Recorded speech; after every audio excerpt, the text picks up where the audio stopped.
Bonsoir à tous et merci de toujours vous informer sur RTI2. Au sommaire de l'actualité, ce 21 juin marque la journée mondiale du yoga et nous parlerons de cette ancienne pratique physique, mentale et spirituelle qui trouve ses origines en Inde.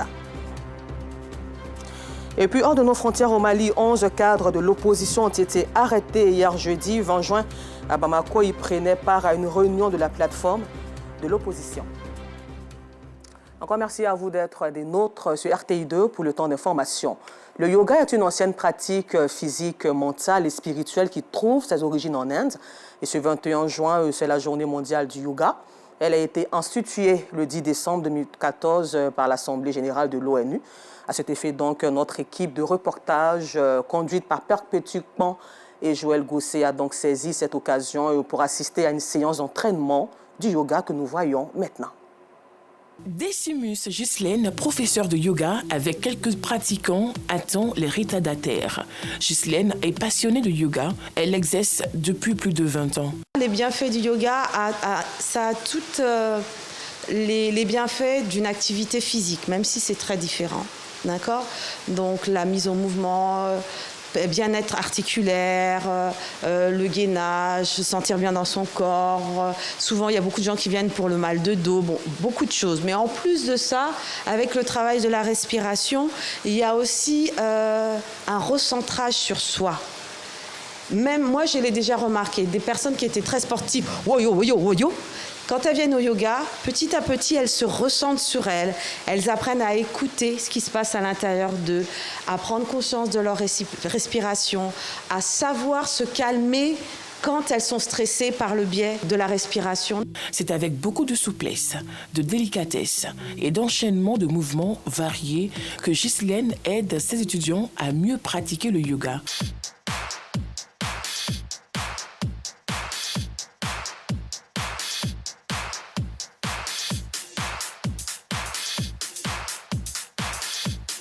La pratique du yoga a des effets positifs sur le bien-être de ses étudiants. Bon, je n'ose pas vous dire mon âge parce que vous allez crier, mais en gros, le yoga m'a permis de mettre beaucoup de sérénité dans ma vie, dans la gestion de mes difficultés, dans la gestion de mon stress de tous les jours.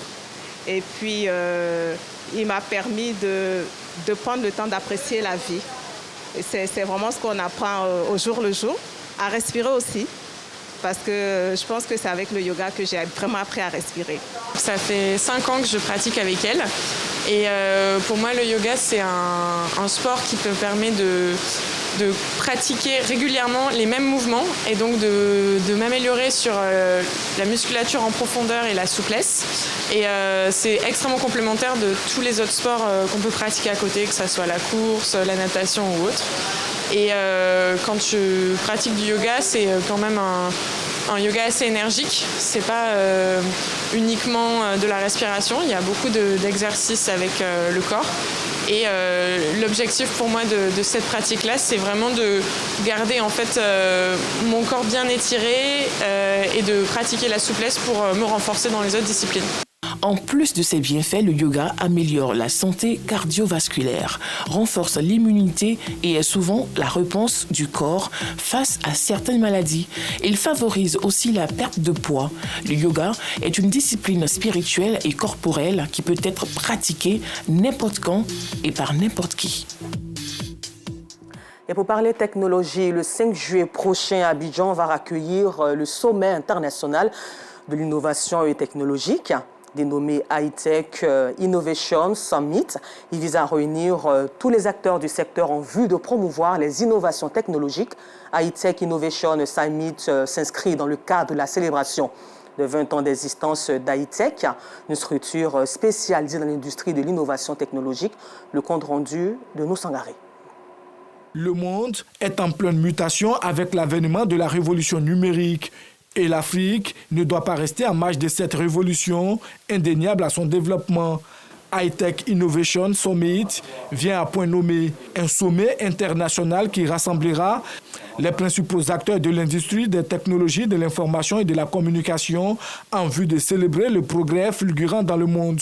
L'Afrique est à un moment crucial avec la révolution numérique en cours. On a loupé la première révolution industrielle, la deuxième révolution industrielle, la troisième révolution industrielle. Il ne faut pas qu'on loupe la révolution numérique. Et ce qui est clair, c'est qu'avec un PIB mondial de 105 trillions de dollars et une contribution d'à peine 2,7%, un des moyens que le continent a pour rattraper son retard, c'est justement l'adoption de la révolution numérique. Et donc ce sommet sur l'innovation va adresser cette problématique. Plus de 2000 personnes attendues à ce sommet prévu pour le 5 juin prochain. Il sera meublé par plusieurs activités selon son commissaire général, Reda Benjeloun. Les grandes articulations du sommet, on va réunir toutes les parties prenantes, que ce soit du secteur public, du secteur privé et de la société civile. On aura des panels de très haut niveau, donc un panel sur justement qui va adresser la révolution numérique en Afrique et essayer d'établir un plan d'action. Un panel qui va traiter des enjeux de l'intelligence artificielle dans le secteur des banques et des assurances. On aura un panel qui intéressera la jeunesse ivoirienne, qui va traiter en fait des start-up, de la technologie et de la façon dont la technologie peut aider les jeunes entrepreneurs à développer leur activité. Et on va même discuter du domaine de l'éducation parce que tous les changements en cours sont très rapides et justement comment adapter notre système éducatif pour ne pas en fait louper cette révolution numérique. High-Tech Innovation Summit s'inscrit dans le cadre de la célébration des 20 ans d'existence d'High-Tech, une structure spécialisée dans l'industrie de l'innovation technologique. En société, à l'occasion de la fête des mères, les femmes ont reçu des présents composés de pagnes et chèques pour le financement de leurs projets à Agoville. Il en est de même pour les femmes d'Angré. Le compte rendu d'Aïcha Guiri, Assitan Diarra et nos Sangaré à Angré et à Agoville.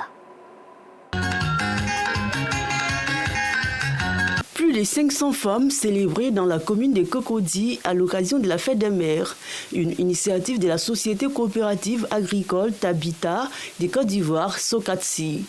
J'ai décidé comme ça de célébrer les mamans avec nos autorités. Nous avons besoin aussi de travailler et j'ai fait des grands pas pour que toutes ces femmes-là soient autonomes parce que c'est pour nourrir la nation. Je salue les autorités qui sont là avec nous et je dis merci aussi à la présidente qui a pensé aux femmes. Vraiment, je veux que l'association vraiment aille vraiment de l'avant. C'est la femme qui est le pilier, le socle d'une famille. C'est-à-dire la femme, c'est le summum. Donc si une femme n'est pas battante, le foyer ne peut pas aller. Ne comptons pas sur les hommes. Nous-mêmes levons-nous pour pouvoir rendre nos hommes plus grands. Cette célébration a été l'occasion pour le parrain et le patron de la cérémonie de féliciter les femmes pour le rôle crucial qu'elles jouent au sein de leur famille. La femme, c'est l'amour. La femme, c'est l'engagement. Les femmes ont décidé véritablement d'être autonomes. Et dans ce cadre-là, elles se sont mises en association. Nous sommes là pour célébrer la mère qui donne la vie, la mère aujourd'hui qui permet réellement à nous, jeunes, à nous, enfants, d'être autonomes. Cette cérémonie a servi de cadre aux membres de la SOTACI pour évoquer des projets qui contribueront à l'autonomisation des femmes. C'est dans une ambiance festive qu'elles se sont retrouvées à Elibou, le temps de la célébration de la fête des mères. Ces femmes des villages de Saoué, Gaumont, Yaoubou, bref, de tous les villages habitus du département de Sikinsi ont été honorées pour leur dynamisme et leur apport pour l'épanouissement de leurs familles respectives. La femme dans la famille, c'est elle qui sécurise la maison. La femme sécurise la maison, c'est elle qui s'occupe des enfants, qu'elle couvre la famille. Les femmes du département de Sikinsi, elles sont beaucoup courageuses. Nous avons des femmes de différentes associations. Elles sont toutes battantes et elles méritent d'être célébrées aujourd'hui. À l'initiative de cette cérémonie d'hommage aux braves femmes de Sikinsi, Bernard Botti, Opérateur économique, par ailleurs fils de la localité, il a comblé ces femmes de pagne et elles ont aussi reçu des chèques pour le financement de leurs projets générateurs de revenus. Ce sont des femmes qui sont livrées à l'agriculture, elles font les champs de manioc, elles font le commerce de l'attiqué. Et donc pour pouvoir les soutenir, vu qu'aujourd'hui on ne fabrique plus l'attiqué traditionnel, on essaie de moderniser cela. Donc il faut moderniser cela, il faut les moyens. Et donc c'est pour cela qu'on met les moyens à leur disposition afin qu'elles puissent subvenir aux besoins de leur famille. Ce n'est que la première partie pour Elibou, sinon on a déjà démarré cela depuis Yaoubou. Aujourd'hui nous sommes à près de 30 millions de projets financés. Et donc pour Elibou, c'est la première phase. La deuxième phase va se dérouler dans le mois de juillet. Ce sont des chèques allant de 100 à 150 000 francs CFA qui ont été offerts à ces femmes. Une action que l'initiateur entend poursuivre pour le bonheur des femmes de Sikensi. C'était plutôt la célébration de la fête des mères à Angré et Sikensi. Dans cette même atmosphère, la célébration de la fête des mères se poursuivit à Bobo PK18, à Beauville et Meyagui avec Yacouba Koulibaly autour du thème « Le vivre ensemble et la cohésion sociale ». Commune d'Abobo, quartier PK18, une centaine de femmes venues célébrer la fête des mères, un événement initié par la première magistrate de la commune, Kandia Kamara. Pour son conseil technique chargé de la jeunesse, il s'agit avant tout de faire la promotion du genre féminin. Il a par la même occasion appelé les femmes des PK18 à soutenir les actions de la mairie. Madame le maire à l'Agora a fait le lancement des dons de pain à nos différents moments d'Abobo et c'est dans cette continuité-là que nous sommes réunis ici aujourd'hui pour encore réitérer vraiment notre engagement auprès de nos mamans à Bobo. Madame le maire, elle-même en tant que maire, elle sait ce qui vaut la fête des mères et c'est pour ça qu'elle ne rate aucune occasion pour célébrer les femmes et que toutes les femmes doivent être à ses côtés pour vraiment l'aider dans sa tâche à la tête de notre commune à Bobo. Un don de 500 complets d'épargne a été fait à l'association des femmes de la nouvelle génération d'Abobo PK18. Je suis vraiment heureuse, très contente des dons que nous venons de recevoir de la part de notre mère. Donc je dis merci à notre parrain qui ne cesse jamais de nous soutenir. C'est vrai, nous sommes à PK18, mais ils ne regardent pas ce lieu, ils ne regardent pas la distance, ils ne regardent pas l'endroit. Ils viennent pour nous aider, pour nous soutenir chaque jour lorsque nous avons des besoins. Donc je tiens à leur dire vraiment merci, que Dieu leur bénisse. Cette célébration de la fête des mères, une initiative de la mairie d'Abobo, la 4e du genre. Les mères sont célébrées tous les ans à une date bien précise. Une célébration prisée. Les pères, eux, se sentent lésés. Leur fête passe bien souvent inaperçue. Ce 15 juin, veille de la fête des mères, les mamans d'Agboville sont à l'honneur. Ce qui n'est pas du goût de ce sexagénaire. Ils souhaitent être aussi à l'honneur lors de la célébration de la fête des pères. En tant que père, on attend que Mariam Koulibaly nous célèbre pour que ce soit complet. La fête des mamans ce jour est l'idée de l'association Étoile Brillante d'Agboville. Elle est chapeautée par Mariam Koulibaly, une célébration placée sous le signe du vivre ensemble. J'ai dit à Dieu de m'aider. Le jour que je gagne un peu, je vais partager. Et Dieu m'a donné, je ne peux pas rester bras croisés. C'est pour ça que je partage. J'ai dit à toutes mes présidentes d'associations, l'émancipation de la femme, c'est nous d'abord. Il faudrait que les femmes se prennent en charge. L'amour de l'être humain, ça ne se vend pas au marché, ça se mérite. Et c'est ce que les chefs me donnent. Je suis prêt pour eux. Vous avez autour de moi tous les chefs de communauté et les chefs de quartier. Nous avons été très heureux d'avoir participé à cette fête. Ce qu'on a vu là, c'est intéressant. Ce n'est pas donné à tout le monde de réunir même la chefferie. Nous, en tant que chefs, nous, on veut l'accompagner. C'est ça aussi on appelle le vivre ensemble. Le bilan des années écoulées impressionne plus d'un. Un futur partenaire de taille se déclare. Une initiative à encourager. Voilà pourquoi nous avons accepté avec notre coopérative. Nous allons faire un partenariat avec leur fédération pour que les actions et les projets que nous avons, nous puissions les aider à pouvoir réussir les projets. Ce que j'ai à donner à ma fédérale, c'est à dire merci et prier beaucoup pour elle. Je suis très contente. À chaque fois, nous sommes honorés, nous les femmes. Parce que quand on dit la fête des mères, Vraiment, c'est une grande joie pour les mamans.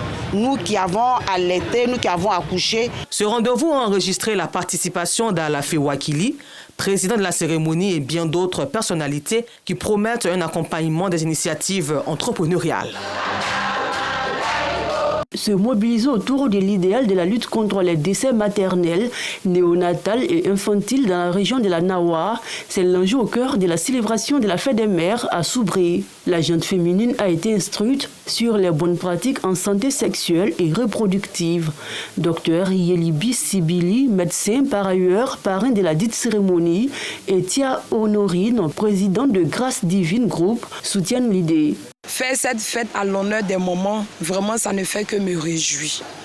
Nous finissons cette fête avec beaucoup de joie, beaucoup de fierté, et cela nous a permis également de montrer l'importance de la femme dans la vie de tout un chacun. Cet événement dénommé Fête des mamans Chikr de la Nawa a enregistré la participation de plusieurs organisations des femmes de la région de la Nawa. À la page de culture, ce 21 juin marque aussi la fête de la musique. À cet effet, l'accent a été mis sur le Tourou d'hier à aujourd'hui, qui était la thématique autour de laquelle les journalistes et mécènes et acteurs culturels se sont retrouvés.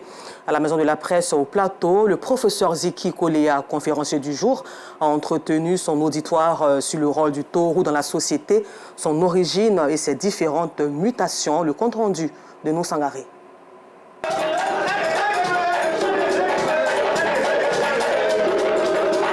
Loin d'être des amuseurs publics, les praticiens du Tourou ont un rôle de conseiller et d'éducateur dans la société. Tourou, là, c'est une déformation de Tonoru qui veut dire à Nyabois, donne-lui des conseils, donne-lui la sagesse, dis-lui la parole. Donc, dans sa prédestination, le Tourou s'est donné pour fonction de conseiller la société, d'être le conseiller universel des hommes. Donc il ne peut donner que la sagesse. Le Tourou d'hier à aujourd'hui, c'est autour de cette thématique que le professeur Ziki Kolea a entretenu son auditoire. Né en Pays Oué, le Tourou a connu plusieurs mutations en passant chez les Niabois avant d'atterrir en Pays Bété. Les arts évoluent suivant le temps et l'espace. Le Tourou qui a été importé du Pays Oué et qui est passé par le pays Niabois était masqué parce que ça fait partie de la tradition du bléga, c'est-à-dire le masque chanteur. Et il y avait les masques danseurs aussi. Les Bétés ont pratiqué tout cela. Et à un moment donné, le Tourou il chantait même en guéré et en Niabois. Mais arrivé à un certain moment, les gens, puisqu'il s'agit de donner des conseils, comment tu peux donner des conseils à des gens qui ne comprennent pas ta langue? Donc, ils ont traduit, ils ont transféré la langue bété sur le Tourou et sa portée.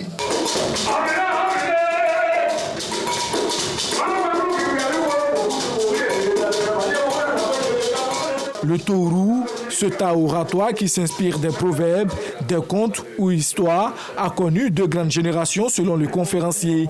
La première, c'est celle des Diragosé, Kiprebalou, Lagoliade, Timagbayi, Nugwe Lago, Nyapo Bernard, Goumou Patis, qui vit encore, qui est le dernier des Mohicans, qui vit encore.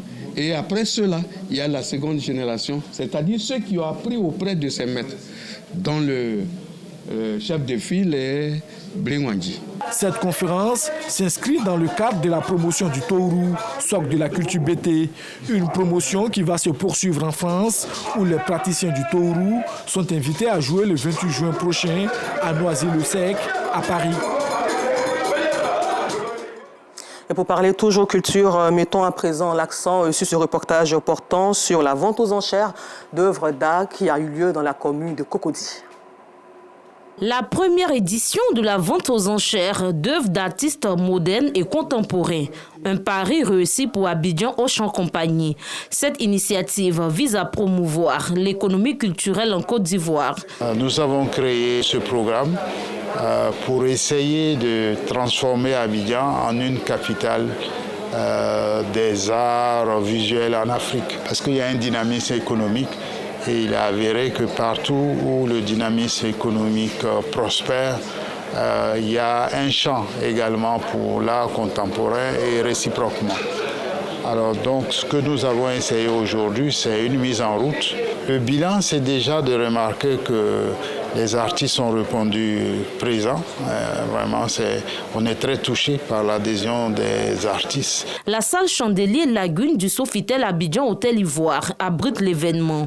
C'est ici que plusieurs artistes du pays et de la sous-région exposent leur savoir-faire. Cet événement auquel je viens de prendre part, on peut dire que c'est une première dans ma carrière d'artiste. J'ai été ravi du fait que mon tableau a été sélectionné.